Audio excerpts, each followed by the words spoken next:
সঠিক warm up বা cool down না করলে কি ধরনের সমস্যা তৈরি হতে পারে? ধন্যবাদ। এই ওয়ার্ম আপটা খেলার শুরুতেই আমরা বলি।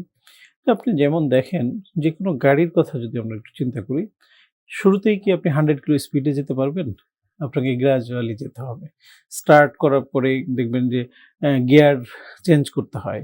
কিছুক্ষণ সে অ্যাক্সিলারেট করার পরে আবার আরেকটা গিয়ার চেঞ্জ হয়। ঠিক তেমনি আমাদের শরীরটাও একটা যন্ত্রের মতো। আমরা এটাকে যখন একটা স্পিডে নিতে চাবো, তার আগে আমাদেরকে একটু ওয়ার্ম আপ করতে হবে।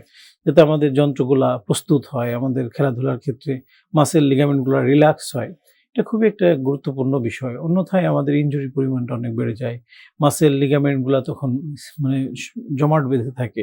তো এইটা ওয়ার্ম আপটা খেলার আগে প্রত্যেকটা স্পোর্টসেই খুব গুরুত্বপূর্ণ। ফুটবল, ক্রিকেট, আমরা হকি যে যেটাই ব্যাডমিন্টন বলি বা টেবিল টেনিস বলি বা লন টেনিস বলি, যেকোনো খেলায় খেলাধুলা, সুইমিং প্রত্যেকটা ক্ষেত্রেই ওয়ার্ম আপ গুরুত্বপূর্ণ।